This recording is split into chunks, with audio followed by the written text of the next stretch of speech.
Hi, everybody. We're here to talk about the September Dev Update. You might notice a lot of people here. It's because we have a lot of content to talk about. We're going to be filling you in on Rise of the Angry Earth, our expansion. Also, you might notice we're in this really new, crazy new location. We're in downtown Seattle. Would you look at the view we have of the Space Needle? Amazing. All right, before we start, though, let me walk through and introduce everyone. Pretty sure you all know Katie and Dave, who've been in a lot of these. I'm trying to move my mic with me. We got Rosie, who's our World Experience Art Lead. Dave McKenzie in the back, who's a World Experience Designer Lead. Dan Henuber, who runs is a PO for our mounts and our social team. JR, who's our PEX Lead. Josh, who's a Senior Combat Designer, going to tell you about the flail. Rachel, who's a social designer. Sorry, I'm turning. Vince, our UX Lead. Gwen, who's a producer for our AI team. And Carrie, who's a narrative game designer. I had to think about that, Carrie, because it's a strange title for me. Anyway, rather than me talking a lot more, I just want to dive right into the expansion. Again, Rise of the Angry Earth expansion coming out in October. There's a feature that I've seen on the Reddit a couple times in the last year that people have been asking for. So why don't we start with that? Dan, can you tell us a little bit about mounts? Hi, everybody. Yeah, I've seen those comments too, Scott.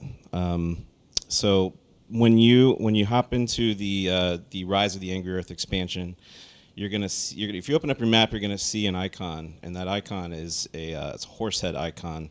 If you go to that icon, it's in the north part of Everfall. You will be able to ride around our game on mount. It's very exciting. Very exciting. What can I ride? Well, when you start out, you're going to have a horse. I almost want to say like it's spoilers, and we shouldn't say, but you get a horse, you get a wolf, and you get a lion. You get you get a ton of variety within each. There's kind of like a quest line to go with it, and yeah. So I don't know. One thing I think is pretty cool about mounts is, you don't start off at max speed. Like you actually, the more you ride them and the more things you do, you can get better at riding, and that can gain speed. Can you talk just a little bit about how you get better at going faster? Other ways you can is my mount stock? Can I make changes to it? Are there things I can do to enhance it? Yeah, so to go in a little more detail about how that works, as you accumulate mounts, first of all, they go into your kind of roster of mounts. You will have them forever at that point. You can rename them whatever you want. They do come with cool names. As you ride, you'll go through kind of like a series of quests, and then there's alternate ways where you can accumulate riding trade skill. The higher your trade skill, the faster you can ride. There's also a bunch of other small bits and bobs along the way as you level. We have some slots for your mount where you can equip kind of like trinkets for them, where you can kind of customize how you want your mount to ride, different buffs that you get when you're dismounted. So it's light, but there's a lot of variety there for sure. And I think you can also attach things to your mount, can't you? So visually they look different. Absolutely, yeah. We have 2 slots on the back of your mount. They work in all the mounts, and there's a variety of ways to earn those. Everybody can see them as you ride around the world. It's so cool how much it changes the game. It's one of the stories I've been telling internally that is really cool to me is when you do the ECRs, if you do those chest runs a lot of times you'll go to Merkgard and you'll be waiting for the mines to end. And right now in live, it feels really cool when you see 30, 40, 50 people run over the hill. Just wait till you see that, people on horses and wolves and lions. It's just cool. It changes the feel of the world. And the mounts just, a lot of care went into making the mounts come out, and they feel really good the way just driving them through the world. So cannot wait to share that with players. We got a lot of very talented artists and animators working on these, and that love shows. They really feel cool to ride. Cool. Well, thanks, Dan. Something else we're doing that we haven't really advertised, Dave V, is a level cap increase. Yeah, all sorts of new progression with the expansion. The first one is the level increase. Super cool. You'll now be able to level up to 65. One of the things we did here was we didn't sort of add artificial time or anything. The content of the expansion dictates the length. So sort of as you progress through the MSQ, you'll naturally sort of end up at 65 at the end. You'll get more attributes from that. Another thing that's coming is we're going to increase the gear score. So gear score is going up to 700. You'll also get more attributes with that, so that'll unlock some new attribute threshold bonuses, which is going to be cool. Yeah, and when we raise the gear score, we're also removing some types of gear. We're doing some perk changes. Yep. You want to touch on that? Yeah, lots of changes there. As we've talked about already, wards and banes are going by. So what we're trying to do is remove sort of those mandatory perks and make it more interesting to just choose perks you like. So with that, we did a perk rebalance. So trying to bring up the less used perks, maybe even some slight nerfs on things like attunement, some of the strong ones, to try to set everything on the same level.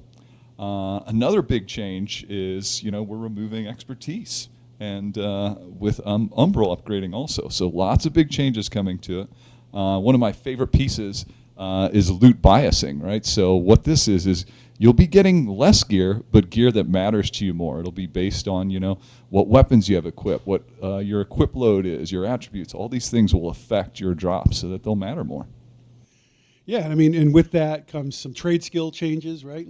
Absolutely. Trade skills are going up also, up to 250. There will be new items in the world that you can gather. There's new refining that goes with that. And then in crafting, the biggest change is we're trying to make it more valuable. You will have more control over what you can craft. In fact, you'll have complete control with the prismatic scarab. Sorry about that. Now, this will come, with some limitations and some extra costs, but that ability to get the exact item you want, I think, will be huge for players. And then I think the last thing that goes with it has to do with the factions. Sorry, yeah, yet another way to progress your character. The list just keeps going, Katie. I love this. Yes, we're adding a new level of faction rank, so you'll now be able to get a 6th rank. With that comes a whole nother set of items in the store that players can get at. So it's going to be awesome. That's so cool. Is it me, or does holding a mic make you feel like you're on a game show, changing your voice? I want to call someone down for the next question. It's very, very strange. It's different for us, but we're trying. All right, so we have a lot more stuff coming with this. The next one, we always say that because our weapons are our classes, every time we add a weapon, it feels like you're adding another class. And I think some of you had heard about the flail, but I thought I'd let Josh do a bit of a deep dive on the flail for us. Yeah, so the new weapon coming in the expansion is the flail. Can pair with the shield, similar to the sword and shield. And there's 2 trees to it, like all weapons, but it's more driven towards support and assisting allies over just raw DPS. So the left tree is more about healing and kind of debuffing enemies while buffing your allies. And then the right tree is more tanking and building up your survivability along with your allies, and also attacking enemies simultaneously. It's very aggressive weapon, but aggressively supportive. From a gameplay, you want to go, Dave? Yeah, one thing I was going to say, what I love about the weapon is that it's the first weapon that the actual weapon is animated, so it just looks cool. Like, we call it a flail, but the head of the flail actually extends quite a bit. Like, there's tons of cool whipping motion, and some of the abilities just look really, really cool. Yeah, I was going to say, that's kind of where I was going. When you're in gameplay, it just feels different than everything else in the game, and it's kind of cool to be like a kind of a short-ranged melee, or a ranged melee at times. And I think the animators did a great job. I think the VFX are really cool, but it's really neat to finally be able to play that paladin or cleric class. Like it allows you to play the game in ways you wouldn't normally play. Yeah, I think what I like about it is it gives another option to healers and to tanks, right? Like, you can use it as an off tank or as an off heal, and I think it's just going to open up a lot of cool build options. And we're usually surprised by the players finding different ways to play with it, so I'm sure they'll find a DPS option that we just kind of hadn't considered, and that's pretty cool as well. How about, so this is a feature we haven't talked about at all yet. I'm looking at you, Davey. But it's another one that changes gameplay, and it ties into the level increase and the perk stuff. You want to talk about artifacts? Artifacts, absolutely. Artifacts is a new sort of tier of weapons. They are super powerful. They each come with sort of a gameplay-defining perk. What's special is that the only place you can find this perk is on this weapon, so they're unique to that weapon, and they change gameplay. One of my favorite ones, Abyss, it's a great axe which scales off int, right? So totally changes your build. Like, now I can do fire staff, and a great axe. Totally cool. They're so powerful that we actually had to sort of limit them, so you can only have one weapon, one armor, and one trinket. But they're really cool, and there's a really cool way to power them up. Vince, can you talk a little bit about that? Yeah, cool. So artifacts are interesting. Like each perk basically starts sort of locked. They have their own sort of mini objective or goal that the player needs to accomplish to basically unlock that perk. And as you kind of sort of progress and use the weapon, you'll make progress towards these things. They also have sort of the unique treatment in the UI that sort of emphasizes how cool they are and unique they are. We think it'll change the meta. We think it's very exciting for players both to obviously get as a drop, but also in endgame and discover ways to use them differently. Yeah, we always wanted an item you could chase after, right? Something like that. Like, oh, I really want to get this item. And I think that was the goal here. So, And I think it kind of goes along with our goals for the perk change, which is we don't want you to say, oh, you have to have this item to come play with us at these higher level things. We wanted players to be able to build around the gameplay they find fun. And I think this leans into that pretty heavily, and it's just feels really, really good so far. We got a lot more to talk about. So we made some changes to expeditions and mutations. You want to start us off on that, Katie? Take Dave's mic. He doesn't need it for a while. Sure. Yeah. So coming with this release, what we heard from players is that there's a lot of folks that went from the regular expedition through all the mutations, but there's an even larger number that tried the regular expedition, and it wasn't fun. They got walloped in there. The mobs took them out. They couldn't beat Nesh at all, and we really want people to be able to experience all aspects of the game. So starting with this release, we're calling what we're referring to the regular expeditions as is a story mode. So they're going to get substantially easier. So folks that maybe felt intimidated with joining an expedition, you shouldn't feel intimidated anymore. You go into the story mode expedition, you can learn all the mechanics, and then they get pretty hard after that. Dave, do you want to walk us through the changes to the mutations? If you give me the mic. No, it's mine now. Hi, everybody. I'm just kidding. So with that, we also made changes to mutations. The biggest changes are, one, we brought it down to only 3 levels. We did this because, one, we wanted to make getting a group and getting into a mutation just easier, and there'll be less areas you have to do. And also there was sort of like a dead zone a lot of times in that mutation 2 through 4 level. There was a dead zone again in the mid-range before you hit 10. So I think this will help that. We also did some rebalancing while we did this, right? So M1 is now our new, what we're calling my first mutation, so you shouldn't feel too intimidated to do that. Once you finish Elysian Wilds, you'll be roughly 650 gear score. You should feel comfortable jumping right into the M1. No wards needed anymore. That should be cool content. And then on the other hand, we made M3 a little bit harder. We wanted to push the boundaries and make that challenging. The way the rewards work, there was a lot of incentives to do M10s. We've really adjusted that. So as long as you're doing mutations, you're going to get good rewards. It's you'll get them at a slightly quicker pace at M3, but it isn't a huge deal. It's fun. It's cool. And just seeing the story mode. I mean, I personally had friends who were like, yeah, I tried, but I just couldn't get through Nesh, or some of them were just hard. And it's not even you can't get through them for some people. It's just kind of intimidating for some people to try that kind of content.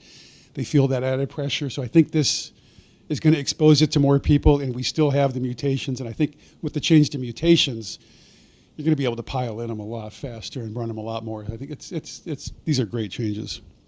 All right, so now let's talk about that zone formerly known as First Light. I'm sure you've been playing the game and you see that it's blocked off and you're not really sure what's going on, but you know it ain't good.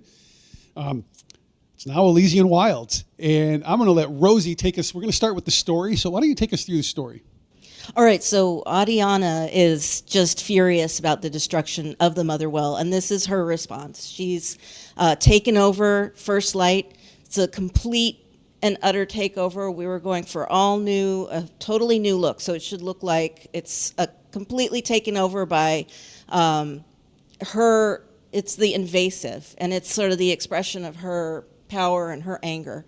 and it sort of has an alien kind of vibe, but still within the New World kind of look and feel. It's grown over and taken over, and as you progress through, you'll also encounter the Beast Lords, which is another important factor. Yeah, and I know David back there, who I'm going to give a second to get the mic.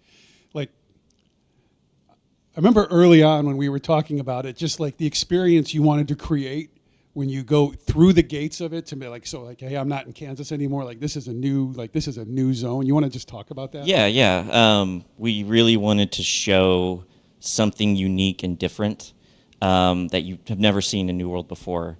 And so when you first enter the zone, it's almost like you're entering a dimension or a new portal. The energy of the whole game changes, the look and feel, the mood and vibe. Suddenly you're in Adiana's garden and you're the invader. And there's so many new and interesting threats and hazards. Meeting the Beast Lords is another really cool portion of the story. And just seeing what has changed in First Light. It's not a total redo. We wanted to tell the story of this POI or this settlement, what happened to it when it was destroyed. And we took a lot of care in managing legacy stories from First Light and integrating it into this major event, this apocalypse. One of the things, sorry to interrupt, but like one of the things that I found really cool when I was going through the zone was that there's still little remnants of First Light. So it does look like when you go into it, your expectation of seeing any part of First Light is totally gone. But then as you progress through that zone, there's like little Easter eggs that have been left, and you can see how invasive, like you were saying, Rosie, how invasive it is. I love that decision was made to like keep those little pieces of it to remind us that, humans and other beasts were there before Adiana took over. Yeah. Even if you remember Sherry the cow, even she has a place in the story. We took no expense on that's the phrase. Making sure that everything was captured. One thing I really enjoyed, because I don't remember all of the little details, but when I was playing through it the other day, I saw the big high stone bridge and arc. I'm like, oh, I know exactly where I am now in relation to the zone, and that was like just kind of a cool moment to where I'm like, I forgot I was in First Light until I saw that, and then I had this kind of pull me back. Yeah, cool. Yeah. Go ahead. I was going to talk a little bit about the ECRs that we're introducing. Well, let me just do one sidetrack first, because another thing, like right when you walk into the zone, that really hit me. And I know this was one of our goals was to make, like, we wanted the AI to feel very different. And right when you walk into the zone, like the first creatures you see, it carries on. There's so many new AI, and I was hoping that maybe Gwen could talk about some of that.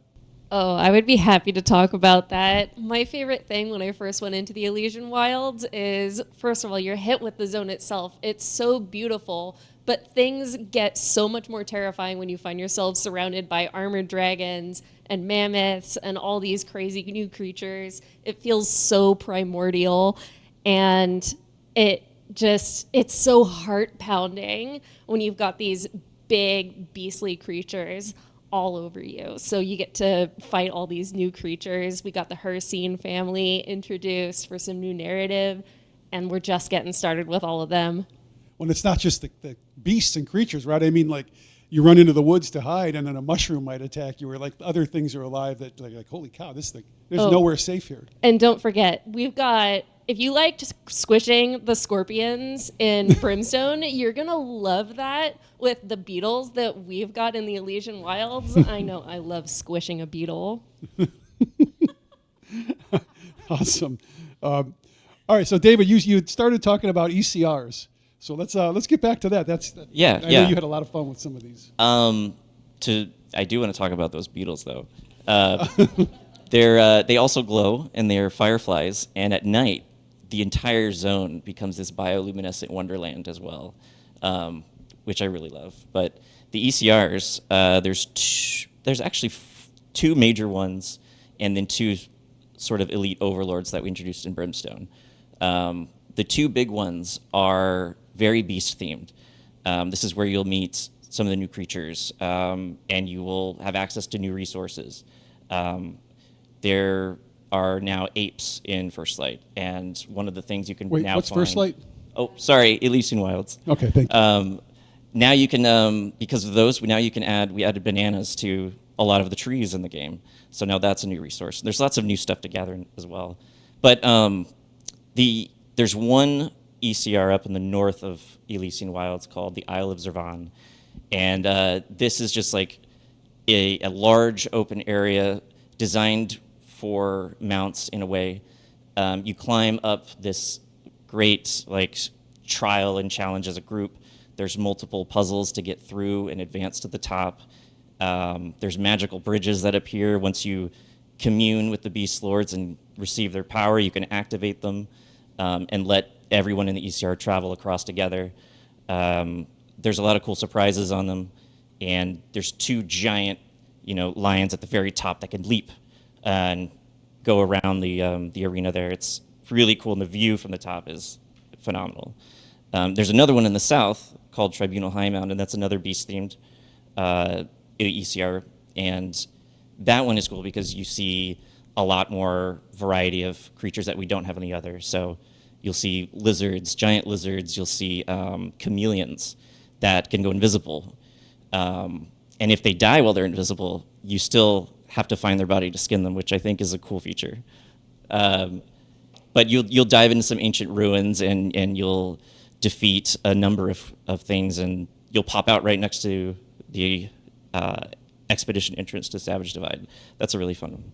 Before we segue to Savage Divide, though, there's a new kind of game-ish mode as well in the Elysian Wilds. You want to talk about Secret of the Spores? Yeah, so some of the new resources that we've added, one of those are called spore pods, and these are seeds that Artemis has left throughout the zone of Elysian Wilds.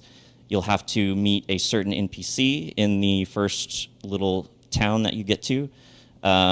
He will guide you through the process of getting a bottle, and then you will go around the zone and start putting things in the bottle and becoming a little potion maker. And those potions you can upgrade them throughout multiple tiers. They're going to help you survive the Elysian Wilds, do more damage, get more loot, things like that.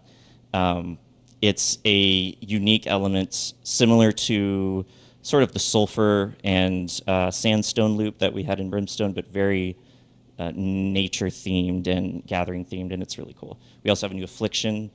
You can get drenched by spores if you don't take care walking around them, and that will increase damage on you by 25% unless you have a potion on you, which takes a lot of time and investment to I will say those numbers upgrade that. Those numbers are temporary. We're not sure yet. Oh, yeah. They may change before this comes out, so don't be mad at David if he's wrong. Asterisk, on that asterisk. Doesn't this being spore drenched also make like the critters, the things that normally wouldn't aggro you, like attack you? That's a different mushroom. There's a lot in this zone. That's the rage miasma, and that is a environmental hazard that will turn any nearby beasts, give them more damage and make them attack you. And so if you want to take that out first, then the encounter will be a lot easier. So That's cool. And so you touched on this. So you go through that run, and then you end up at the entrance to the Savage Divide. Rosie, what's the Savage Divide? Tell us about that. And get that mic up there. You hear me? The Savage Divide is really, it's the culmination of the invasive growth. It's a real showcase for all of our amazing beasts and beast lords. And we kind of thought about it like thinking about the San Diego Zoo. There's exhibits for all the different creatures, but they're kind of mixed together. So we took that kind of approach so that all of the areas within the Savage Divide would feel different from each other. Players don't get lost, and it's all unique and interesting, and supports those beast lords and the elemental beast lords as well. That is so cool, Rosie. You know what blows my mind, Gwen, is we've gotten this far, and we haven't talked about mammoths yet. What? I know. What? How is that even possible? What? Oh, no, I love the mammoths. There's something really, really satisfying, like on a primal level, about going out into the wild and taking down a big old mammoth. He's stomping around, he's swinging at you, and you just bring him down. I would I'm really excited for everybody to get out there and hunt mammoths. Let's all go mammoth hunting together. Okay, you're selling past the close, but keep going. No. You want me to just keep talking about mammoths? You want No, me to but talk what about else? the What big else mammoths? might I find in the Savage Divide? Oh, man. Okay. Did I talk about the squishing beetles? Again, I love squishing the beetles. You've got exploding sprouts. You've got the chameleons going invisible on you. You've got armored dragons. You've got the Hircines. You've got corvids flying up into the air and so- raining feathers down on you. For those of us that don't know what a corvid is, why don't you just give me a little description? Like what's because it sounds cool. I like the name, but I don't know what a corvid is. The corvid is a big old bird. Like you think about crows, that's one of the corvid family. But our crows are a combination of humans and animals that have died somewhere close to each other and resurrected in a combination. That's our Hircine family. You've got the birds, you've got boars, you've got reindeer. All of these creatures that have come out from everything that's just gone crazy and wild with the Elysian Wilds. You even have the rats, right? You've got and the then, rats. And then you've got the bunnies with the bunny surprise, is what I call them. So we don't have to get into what the surprise is, but it's definitely a bunny surprise. And I think like probably one of the coolest things from somebody, who runs our expeditions, we always want to know about the bosses.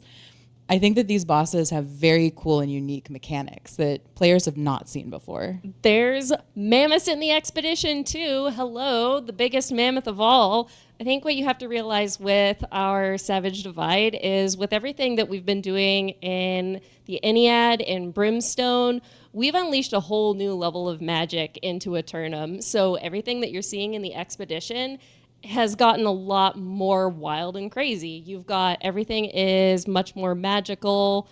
The bosses are bigger and badder than ever, probably our hardest expedition bosses yet, and they're throwing out all sorts of magic spells. It's going to be really fun. So yeah, all of the creatures, all of this stuff culminates in a really cool reward. JR, why don't you talk to us about the new heart rune, Primal Fury? I'd be happy to. So this heart rune is one of our most ambitious heart runes to date because it's not just a single attack like our other heart runes, but it actually puts you in this other state. So you're in this beast-like state where you become larger and your light attacks change to like these melee swipes, and your heavy attack is this leaping strike that jumps on your opponent and knocks them down. And then the variants for it are also kind of interesting. So like the brutal variant, you will do more damage, but at the cost of taking more damage. And actually, as you damage your opponent, it will extend the duration, so you can get more of your large form. And then the stalwart version is kind of the inverse. So you'll deal less damage, but you'll also take less damage, and you actually extend the duration by taking damage. Yeah, it's kind of crazy making it bigger. It's fun to see it, but I'm already waiting for some screenshots or some videos of people finding really weird places to do that and seeing what happens. It's going to be a lot of fun. So we actually, there were a lot of things that you could, so because it's a state that like it's always active while you're in the state, it definitely opened up this whole other realm of like I don't want to call them bugs because actually they're more like features. Like they're interesting things that come from like you can flip a table when you're in this state, or and there was actually like one thing that I know it's not really like necessary, but I wanted to include it, which was you can open your inventory like while you're in this state, and you can see yourself in beast form, and it's just kind of funny. Like, but you might want to use your inventory while you're raging out. Hey, beasts do crazy things. Yeah. Cool. Well, that's a lot of the stuff in the expansion. I don't want to say it's everything because I might have forgot something and I don't want to miss anything. But overall, like, we are so excited to get that expansion out and just let everyone play it and get some feedback and see what you think. But there is more in this release because it is also a season. So first thing is we have a new reward track. I don't really want to go deep on that now, but there is we'll talk about that in the future. But we made this commitment to everyone that by the end of the year we'd finish MSQ, and we're not finished it yet, but the year's not over yet. but we have made some pretty good progress. You know, now it takes you much further. And I'm going to let Carrie start us on, tell us about that new story through Great Cleave. All right. So when last we met in the MSQ, our updates were in Weaver's Fen. And you basically learned about Morgaine and Galahad and what they were doing to sort of uncover what was going on with the corrupted in Blight. Well, in Great Cleave, things take a little bit more of a personal turn as you help Galahad and Jonas go in there to retake the zone. So the corrupted have taken over Great Cleave, and they've pushed south from the north, down from Shattered Mountain, and you're there to sort of win back the zone with them. So Jonas pushes on ahead, you know, against Galahad's wishes, going up to retake one of the first outposts that's there, and you and Galahad realize that maybe Jonas got in over his head a bit, so you have to go there, rescue some, you know, younger soul wardens who have also taken up the mantle, and meet up with Jonas and discover what exactly is going on. And of course, what's going on is Thorpe. Thorpe is basically thrown in his lot with Isabella, and he is all in for proving that he is the biggest, baddest dude on the island. So throughout the zone, you are chasing behind Thorpe as he is one step ahead of you, setting up fell portals, just gathering enemies, mining, collecting all these resources so that he can really help Isabella with her massive push to take over the zone. And then does that take you into Eden Grove at all? So after, of course, you kick Thorpe's ass, because it's gonna happen, he's gonna fall. You go back and Jonas gets injured. And, you know, you didn't think this could be a thing, but he's old, he's been around a while, and he needs your help. So in going back to Caerdon to sort of like help Jonas recover and get the place protected, because you want to make sure Caerdon has, you know, support and barricades for in case anything fails, that's when you find out that, well, there's been some interesting goings-on in Eden Grove. So speaking of Eden Grove, one thing we hate taking things away from players, and we knew it was going to be a temporary, we were more borrowing it. But when we took the settlement out of First Light, we decided to, you know, put a new one in Eden Grove. And so Eden Grove now not only has a settlement, but it's an ownable territory. And there's cool reasons for that and story behind it and new architecture and stuff. And I'm going to hand it off to Rosie to give you the details. Yeah, we've got the all-new architecture set. It's inspired by more of a northern European look. There's like these huts, yurts, very large interiors to go into, and with a beautiful view. Eden Grove is also now going to be the crown jewel for any company that owns it, because it will be worth the most in terms of income. That's kind of a big deal. I like that. We've also made some other changes to Eden Grove. When we put the settlement in, we wanted to move some things around, and there was an interesting experiment we wanted to take. And so, David, why don't you explain this one? Sure. So in Eden Grove, you've got, you know, the settlement in the shadow of Malevolence. You've got the fort up north now. But we took Malevolence, which was a in-game ECR, and we converted it into a soloable experience. We left a few elite chests around there for the climbers in the player base, and some of the more jumping puzzle-like areas. But we took the bosses, and since they are favored by a lot of people, they get farmed for certain things. We put them in their own little arena somewhere in Eden Grove, which you can look for. Tell them, let them find them. Oh, it's just southeast of Malevolence. Hey, Scott, I don't care what you say. I'm just going to do it anyway. It's somewhere in there. I can't give you an exact coordinate, but I can picture it. No, it's close to Zagoramet's Grove, which is the trial. So. It's awesome. I think, we're joking a lot, but it's really interesting to try. Like we have this beautiful content of Malevolence, and a lot of people ECR it, but some people like to play more solo. And I think you guys did a great job of just taking out the things that were really neat, and leaving in the things that were really neat, moving the things that the groups wanted somewhere else so they still have access to that, but giving more players the ability to check out this content. And we'll see how it goes. You know, like this is the first time we've done this. If it works, we might look at other places. If it doesn't, we won't. You know, and I think that's kind of something that we've shown along the way, that we like to like try things, see what people think, and figure out, do we do more of that or do we less of it? So overall, I think it's really cool.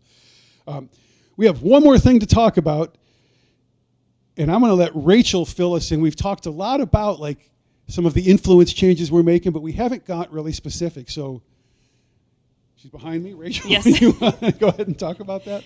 Yeah, I am so excited for Influence V2. So now every single day there will be influence races scheduled in 3 territories. And during these influence races, capture points will become available in that zone that you can go and capture with your faction. You're fighting other factions. I think that a lot of us agree that open world PvP is maybe the most fun PvP. So now you have all these, you have 3 capture points plus the fort to go after. They give you a trickle of influence, and they also boost the amount of influence that you earn from missions. We're updating the PvP missions to be a little bit closer to the towers, or, well, we're calling them towers, but they're really watches or capture points around the territory.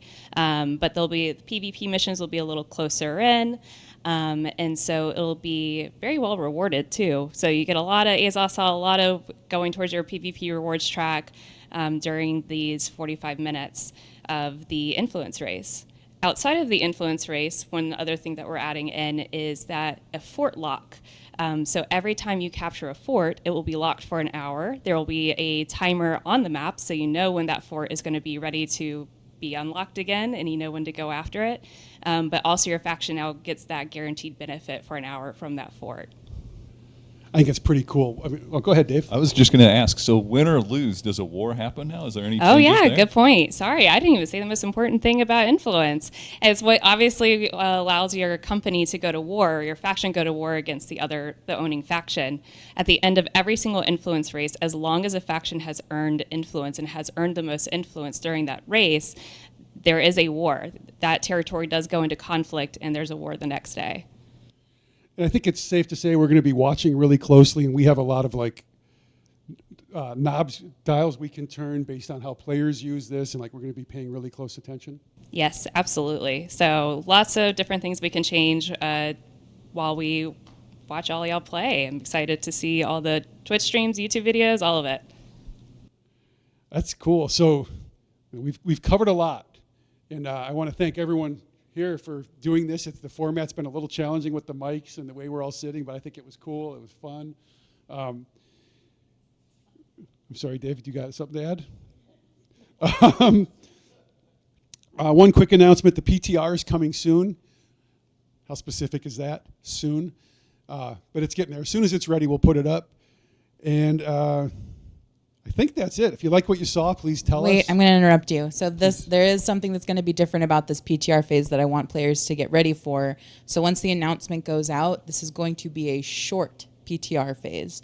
Previously, we've had the PTR up for 3 weeks, 4 weeks, in some instances 5 weeks that we've had content rolling through. This is going to be a one-time, the build's going out, you play it for a limited time, which we'll have details coming out soon, but then it's going to shut down ahead of our release. So get your play in, give us your feedback as quick as possible so we have time to make adjustments. And we will do our next Q&A shortly after the PTR comes out. With that, if you like what you saw, I'll finish what I'm saying now. Subscribe, like us, follow, all those fun things. Thanks again, everybody. We'll see you all in Eternum.